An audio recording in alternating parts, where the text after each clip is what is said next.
Bom dia, né? Já ia falar boa noite. Vocês devem estar perguntando o que eu estou fazendo aqui, né? Também estão me perguntando. Vamos ver o que vai sair hoje aí, né? Que Deus me capacite. Então tá, vamos lá. A gente vai continuar estudando aqui o livro A Pirâmide da Sabedoria. A gente vai passar por mais um capítulo, mais um dos andares da pirâmide. A gente estudou, acho que na aula passada, se não me engano, uma das fontes de sabedoria, que é a Bíblia. E eu estava parando para pensar que esse formato da pirâmide é um formato muito didático para esse tipo de coisa, porque a gente vê muitos autores usando a pirâmide em vários casos. A gente vê no direito constitucional, por exemplo, a gente vê a pirâmide de Kelsen. Tem lá a hierarquia das normas constitucionais, desde a Constituição até normas mais básicas.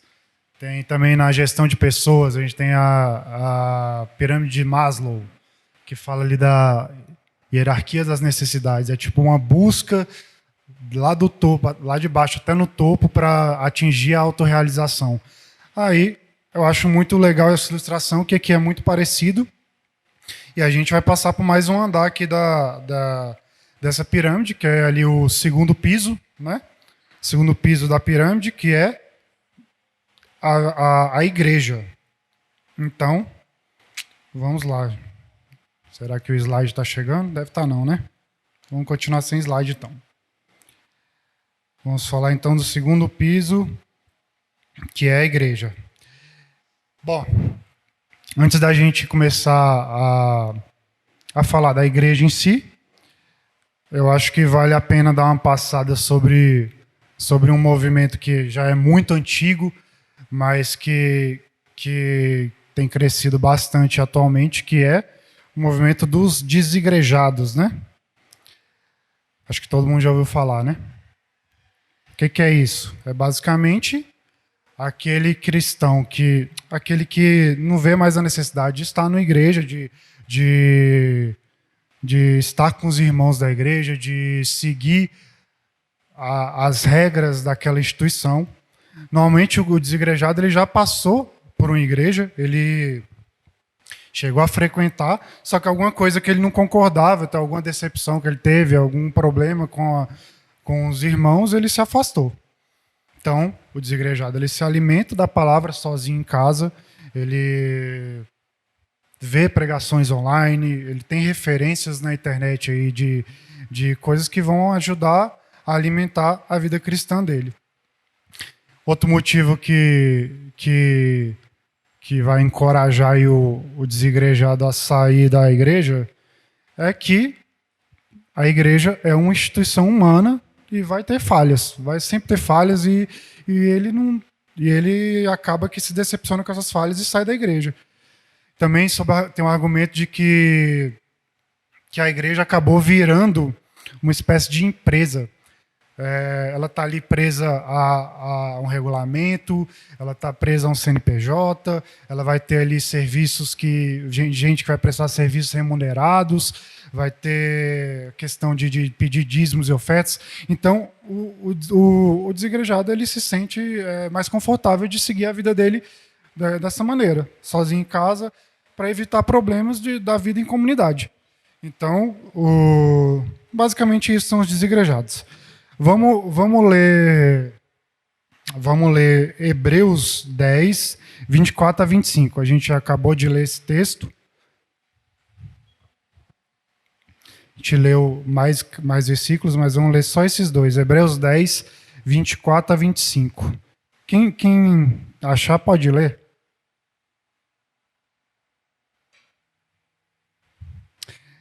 Beleza? Então, seguindo, se a gente para pensar, é claro que sempre vão ter desafios, vão ter problemas na igreja, vão ter coisas que até façam que a gente desanime de estar no convívio com os irmãos. Isso sempre vai ter, não tem jeito, em qualquer lugar. Porque o homem, ele é falho. vai ter liderança que vai, sei lá, algum escândalo na liderança, vai acontecer briga entre membros. Tem casos que acontece até questão de abuso sexual, coisas desse tipo, mas e aí isso aí acaba encorajando o desigrejado. Mas acaba encorajando o desigrejado porque se ele tem a oportunidade de ler a palavra dele sozinho em casa, procurar as dúvidas ali na internet, ele vai evitar esse problema de estar em comunidade. Então, por que seria necessário estar junto com os irmãos se a salvação é por meio de Cristo, se eu posso buscar sozinho, se eu evito conflitos, as coisas que a vida da igreja vai acabar acontecendo.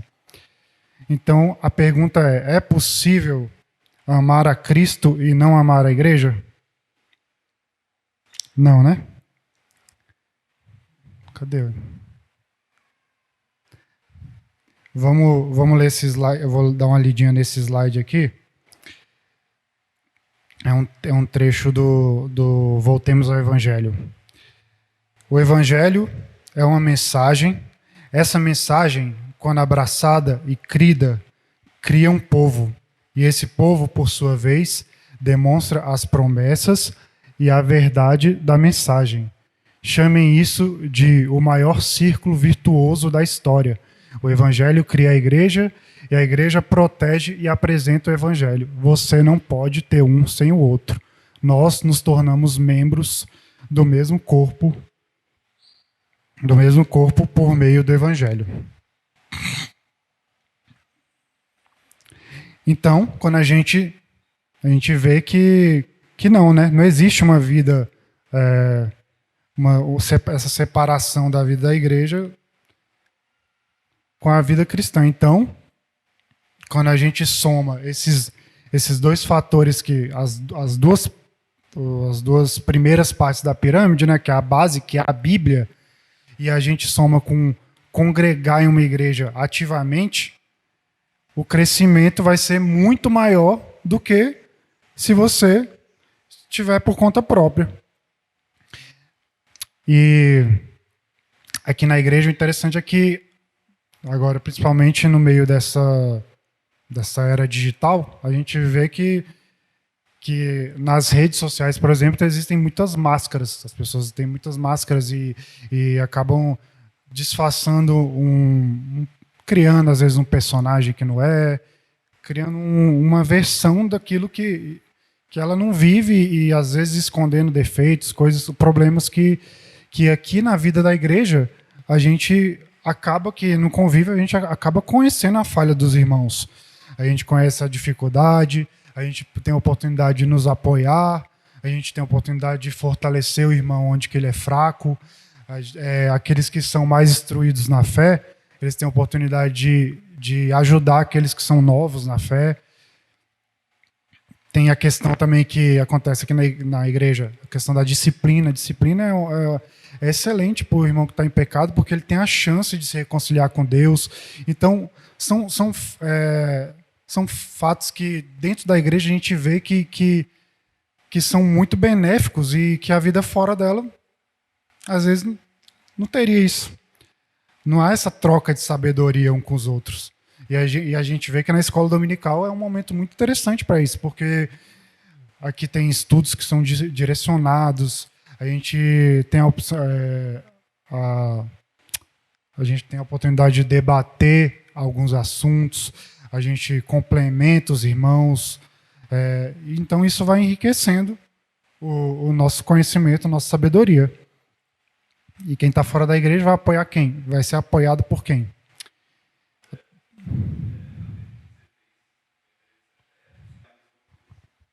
Exatamente. Até o autor escreveu aquele trecho do Voltamos ao Evangelho, ele até fala um momento bem assim. Um paralelo disso é como se você dissesse para sua esposa: eu te amo, mas eu não amo seu corpo. Como se fosse algo assim, entendeu? Então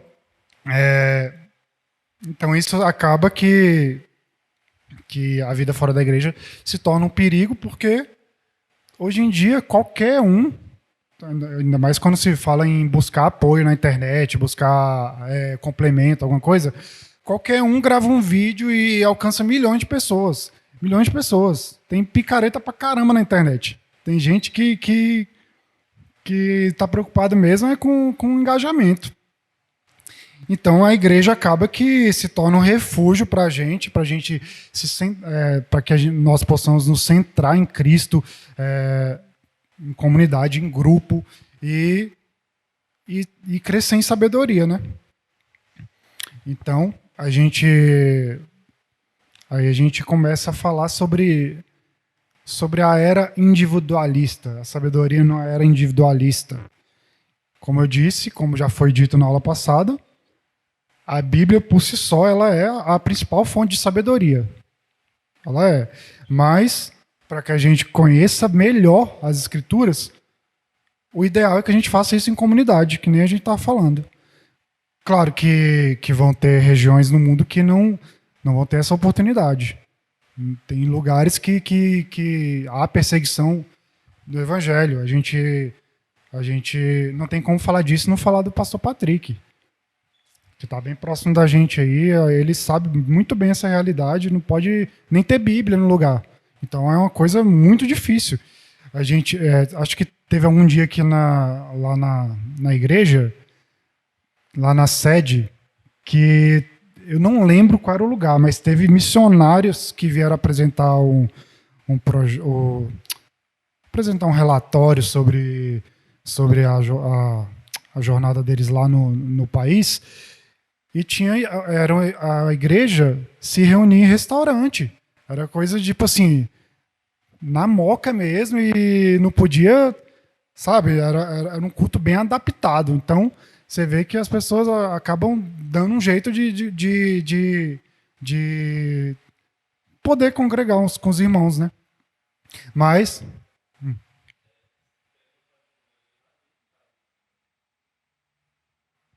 É verdade. É verdade, tem muitos casos na igreja que passam por... que a gente vê de irmãos que estiveram conosco tantos anos e se afastam e a gente só aceita, né?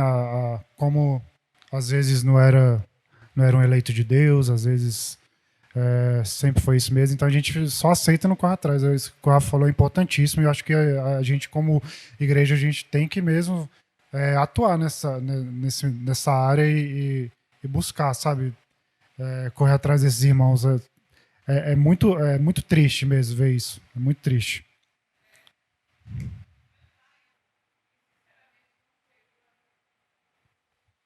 Realmente, quando a gente fala assim dos desigrejados, não é fácil, não é fácil. E quando a gente fala dos desigrejados, a gente tem muita tendência mesmo de direcionar esse personagem como um jovem, né? Porque é aquele que tem hoje em dia várias ferramentas ali para auxiliar no crescimento cristão. Então a gente acaba que faz essa relação com o jovem, mas a gente pensa na pessoa mais idosa, já é um caminho muito mais complicado, porque tem suas manias, tem aí já começa a ficar mais preguiçoso, sabe? A gente tem que orar muito por essas pessoas, porque realmente não é uma tarefa fácil, não. Não é uma tarefa fácil, não. É difícil mesmo resolver esse problema aí. Tem que colocar nas mãos de Deus. Uhum.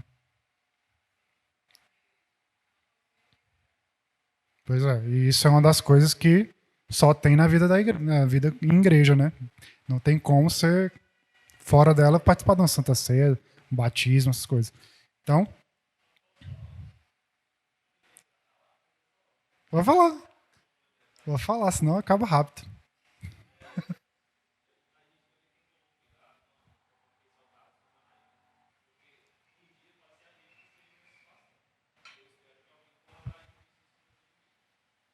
Exatamente. E a gente não pode, de maneira nenhuma, isso é óbvio, a gente não pode confundir uma fonte de sabedoria com uma fonte de salvação. Né? Nem a Bíblia é fonte de salvação. Então, se a pessoa crê em Cristo e ela foi trocada pelo Espírito Santo, ela é salva. Do mesmo jeito que uma pessoa que frequenta a igreja, se ela lê a Bíblia, ela entende o plano de salvação e tudo, e ela não for tocada pelo Espírito Santo, não há salvação, não. Então, tem que fazer sempre essas considerações, né? Vamos continuar aqui. Quando a gente fala da Bíblia, a gente vê que tem muitos textos que são difíceis de compreensão, que exigem, às vezes, um estudo bem mais aprofundado, uma pessoa que estudou bem mais para explicar. E, às vezes, quando a gente tenta entender isso por conta própria, acaba sendo perigoso, porque pode gerar interpretações individuais, do tipo assim, o que esse texto significa para mim e não o que esse texto realmente quer dizer. A gente acaba que pode tentar adaptar a Bíblia para aquilo que a gente quer ouvir. Alguém abre para mim lá em Jeremias 17:9? Jeremias 17:9. Pode ler quando achar.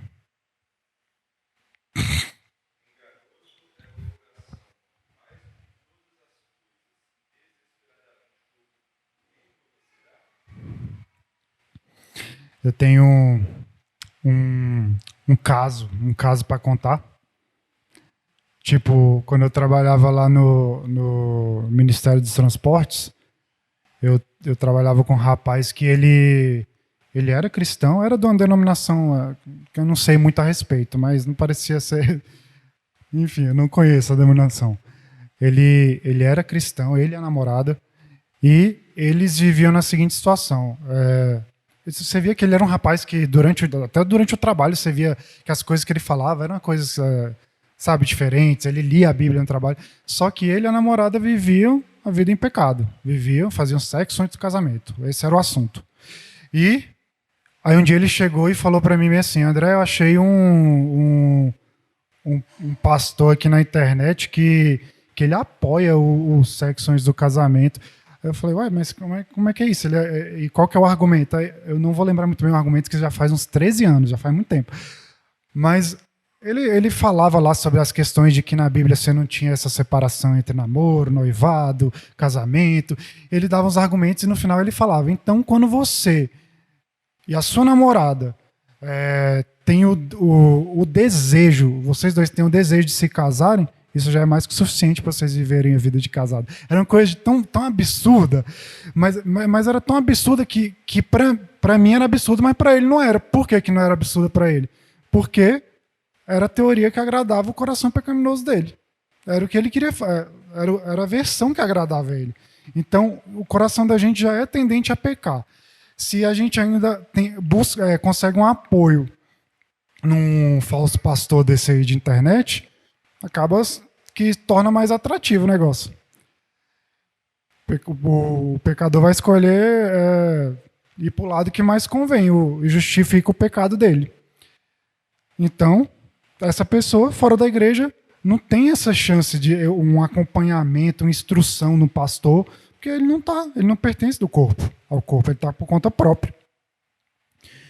Então, a igreja ajuda a evitar interpretações que são erradas, né? Claro que eu não posso afirmar isso de todas as denominações, né? Mas, recentemente, até falei com o Lucas ontem, a gente teve a reunião do Supremo Concílio.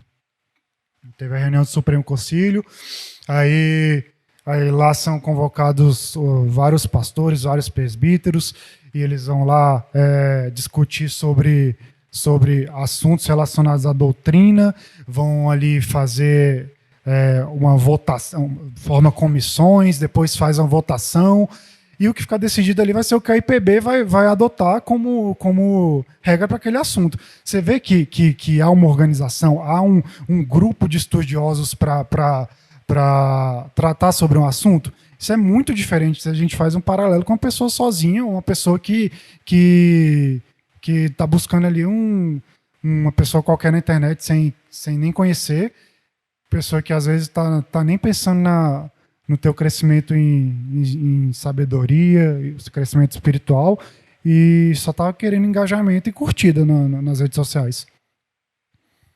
Para mim, esse modelo da igreja passa mais confiança, sabe? Sim, exatamente. Vamos... Aí quando a gente fala... beleza, aí aquele que está fora da igreja vê ver esses argumentos. Poxa, a igreja tem essa organização toda, tem essas regras, estudiosos que se reúnem. Aí volta para o problema do desigrejado e ele fala: tá, mas aí eu vou ficar preso às regras daquela instituição, vou ficar me sentir acorrentado àquelas coisas. Mas aí o autor até fala assim: não, na verdade o pensamento é o contrário. Eita, eu estou esquecendo, deixa eu ver aqui. O autor até fala bem assim, ó: frequentar uma igreja é libertador, porque liberta você do peso de prestar contas a si mesmo, quanto ao que você acredita, como você interpreta a Bíblia, como você gosta de adorar a Deus, como você deseja viver. Quando somos a única autoridade sobre esses assuntos, é muito mais difícil se tornar sábio. Então, parece desafiador fazer parte da igreja, com certeza é. Vai ter momentos que vão ser muito mais difíceis que outros, mas a maneira que a gente cresce aqui dentro é muito maior. A igreja, ela nos encoraja a buscar mais. Eu estou aqui como exemplo disso aí. O pastor jogou o livro na minha mão e falou para eu vir trazer a lição. É um jeito de encorajar, porque você fazer uma lição, você acaba aprendendo muito. Você acaba aprendendo muito mais do que você só ouvindo. Você prepara uma lição para dar. Então, acaba que a pessoa melhora nessa área. E o legal da gente estar em comunidade é que nós somos pessoas diferentes. Nós somos diferentes dos outros. Então, onde o fulano tem dificuldade, o Beltrano ali, ele tem domínio, ele pode te auxiliar e a gente vai se ajudando. E a gente vai se espelhando em irmãos que são referência aqui na igreja. A gente estava ali atrás outro dia, eu lembrei disso na hora. Acho que faz uns 2 domingos. A gente estava ali atrás, aí estava com a Letícia, acho que com o Will. Aí veio um menino correndo aqui de dentro, não sei se era a Júlia. Aí veio correndo e foi lá para aquela placa de ferro lá e começou a pular. Aí daqui a pouco veio outro, acho que era o Levi, veio correndo, pulou, veio Thomas. Fez exatamente a mesma coisa. O povo foi só se imitando em escadinha. E a Letícia foi e falou bem assim, a Letícia do Jefferson. Ela falou bem assim: vocês já perceberam que desde criança a gente sempre está buscando imitar alguém? A gente sempre está querendo imitar alguém. A gente sempre tem alguém como inspiração, como referência, desde criança até morrer. E é verdade. E aqui na igreja a gente tem essa oportunidade de nos espelharmos em pessoas que estão buscando se espelhar em Cristo, que nem Paulo falou: sede meus imitadores, como eu também sou de Cristo, lá em Coríntios 11:1. Vamos ver o que o C.S. Lewis disse aqui sobre essa questão da sabedoria. Ele falou bem assim, ó: a melhor coisa para se tornar um sábio é viver em um círculo daqueles que já o são. Se você anda com tolos, você vai imitar tolos. Se você anda com ímpios, você vai imitar ímpios. Você tem que pensar que, inclusive, esse também é um dos motivos de muita gente sair da igreja, porque quando você começa a viver aquela vida fora da igreja com ímpios, você começa a espelhar neles e você começa a ver que as coisas começam a chocar. Aí ali é o momento que você fala: então vou sair da igreja porque ou é um ou outro, eu não tô ficando confortável dentro da igreja. Aí a gente começa a falar sobre a sabedoria em uma era que é centrada no eu, centrada em mim. Quer falar? Pode falar. Exatamente. Não, entendi. Aí a gente entra agora na parte que eu tinha falado, a sabedoria numa era que é centrada no eu, centrada em mim. Então, a tendência que a gente tem hoje é, como eu falei, dar muita importância para o eu. A gente vive ali sei que não é a realidade de alguns que já estão mais idosos, mas a gente vive na era digital, não tem como se desvincular dessas coisas. E a gente vê que as redes sociais são uma prova disso, é uma preocupação em quantas curtidas você vai ter, quantos compartilhamentos, quantos comentários. E eu não digo isso só em postagens pessoais, não, eu digo em postagens que são cristãs também, tá? Porque que às vezes a pessoa traz ali um texto bíblico, traz ali um trecho de uma pregação, mas parece que a preocupação vai um pouco além daquilo, sabe? Parece que a questão deixa de ser quem aquela mensagem vai impactar e passa para o lado que impressão que eu passei quando eu postei aquilo, entendeu? Então, a preocupação acaba sendo a autossatisfação. E, em contrapartida, a igreja ela nos lembra, nos centra em algo muito maior. A gente vê que tudo não está girando em torno da gente, e sim que em torno de Cristo, que Cristo é a estrela. Eu vou dar uma lidinha no texto que o autor Trevin Wax trouxe no capítulo. Era para aparecer, né? É isso aí. O individualismo expressivo nos faria olhar profundamente para nossos corações, a fim de descobrir nossa essência interior e expressá-la ao mundo. Mas o Evangelho mostra como as profundezas de nossos corações estão mergulhadas no pecado. Ele afirma que aquilo de que mais precisamos não é a expressão, mas redenção. O mundo diz que devemos olhar para dentro, enquanto o Evangelho diz que devemos olhar para o alto. Em uma sociedade de individualistas expressivos, essa mensagem é contracultural. Então é isso, é olhar para o alto. A gente vir na igreja, a gente tem essa oportunidade de focar nas coisas que realmente interessam, focar no alto e deixar um pouco de pensar no eu, sabe? E aqui a gente vive muito isso. Eu acho muito interessante essas paralelas que ele faz. Só que ele diz, para a gente não olhar para dentro, o ideal é ter uma vida de oração, né? Aí, quando a gente ora, a gente reconhece que as respostas não estão em nós mesmos, e sim em Deus. Aí, vamos abrir 3 textos. Joel, você abre para a gente em Tiago 1,5. O Rafa abre em Colossenses 1,9. E o pastor abre em Provérbios 2,6. Pode ler nessa ordem aí, tá? Quando um terminar, o outro pode continuar.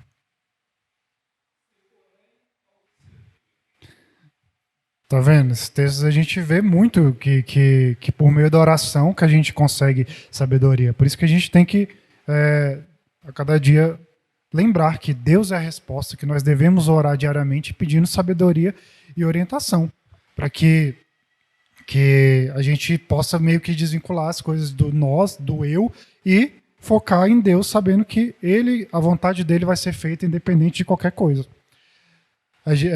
O autor ele traz um ponto do calendário comemorativo da igreja.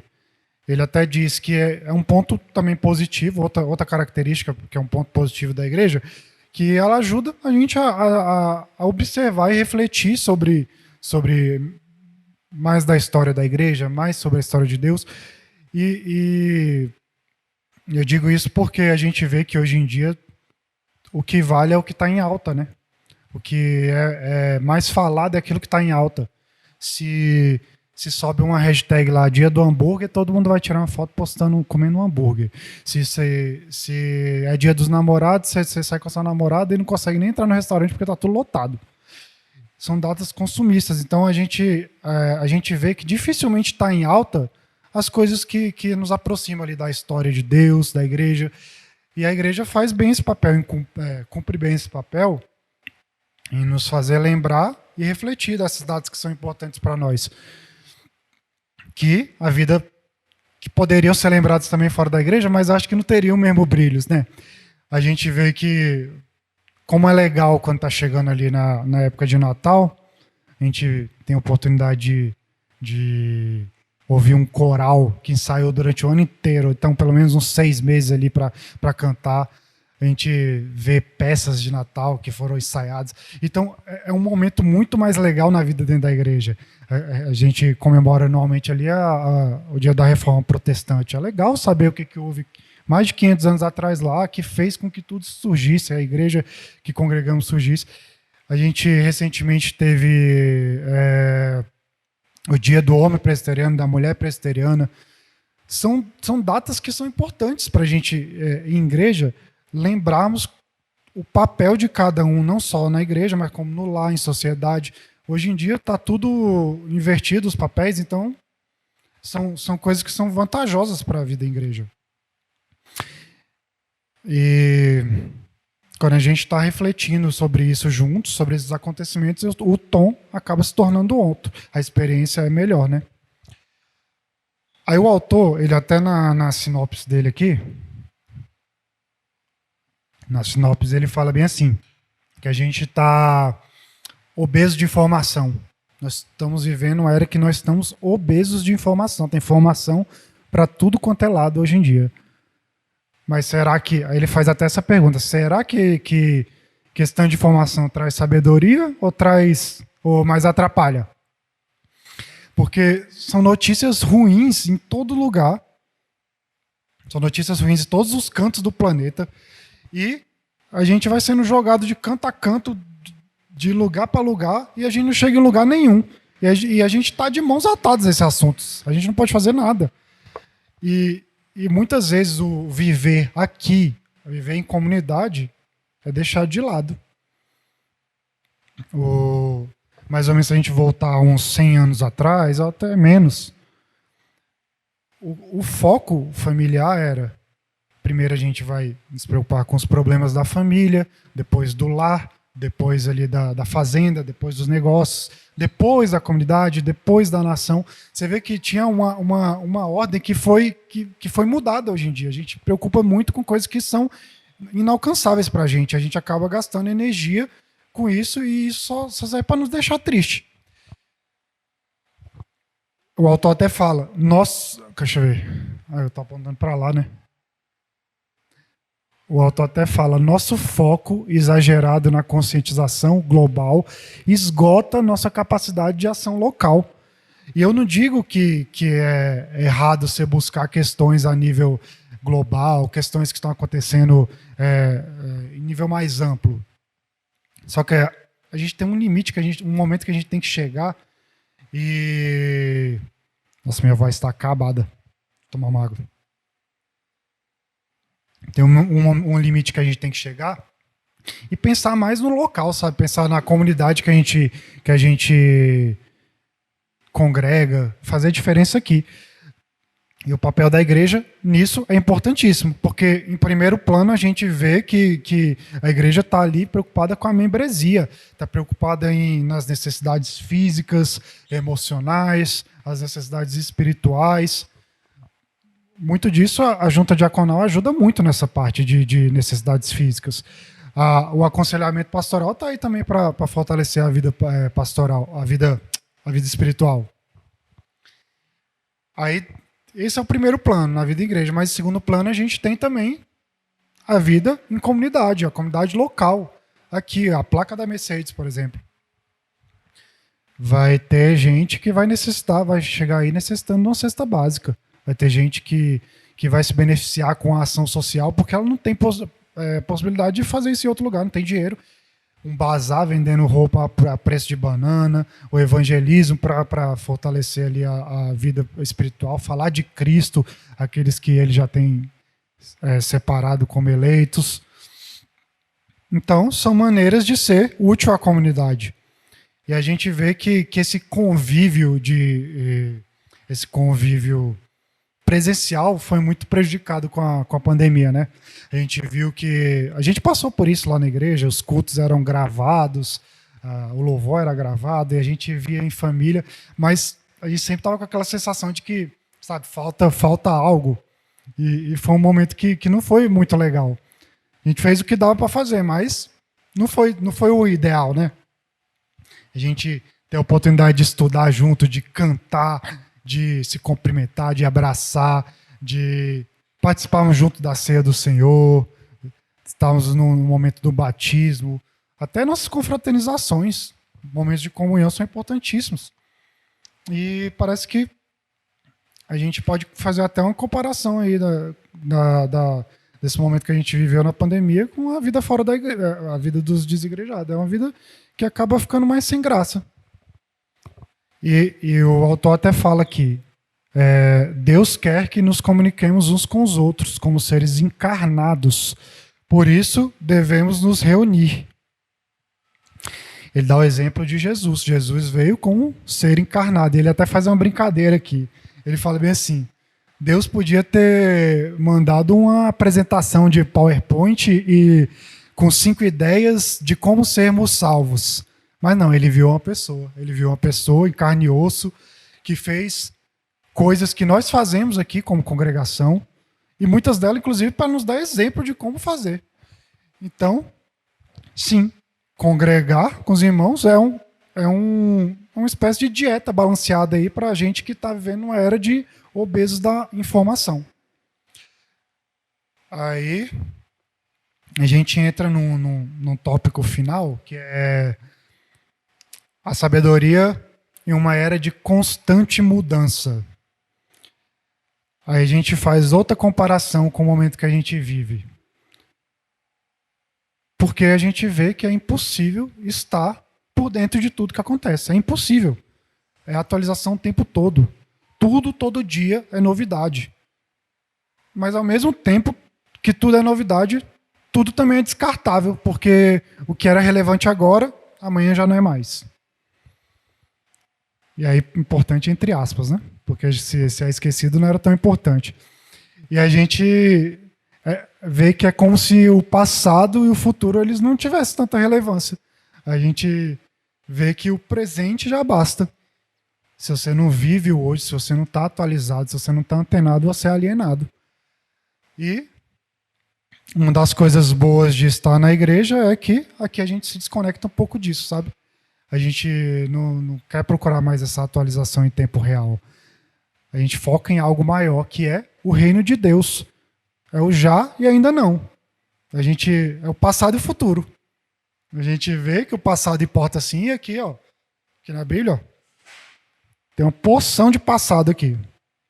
E a gente se importa também com o futuro, porque a gente tem esperança no que há por vir, a gente tem esperança na volta de Cristo.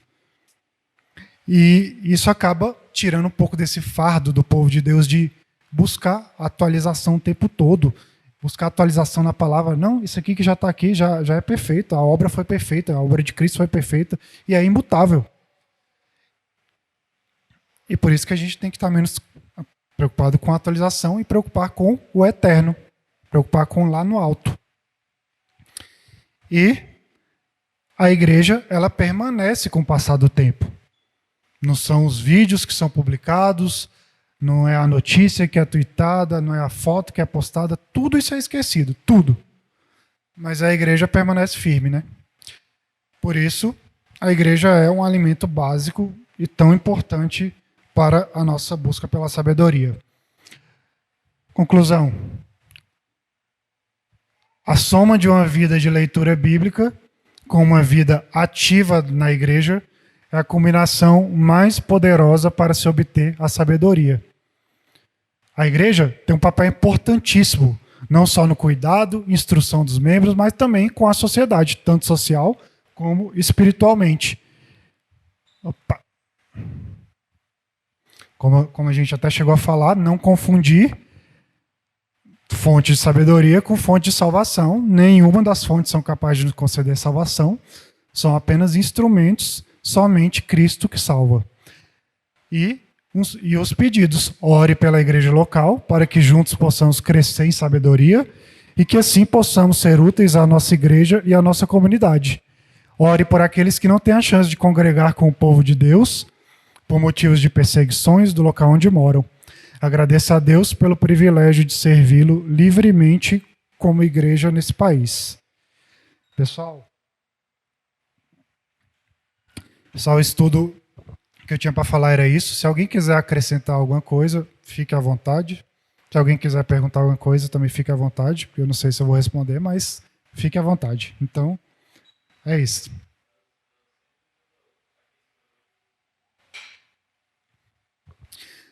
Santo Deus, te agradecemos por mais um dia, Pai, na tua casa, um dia que o Senhor nos traz aqui para aprendermos um pouco mais de Ti, mesmo diante da limitação do Teu servo.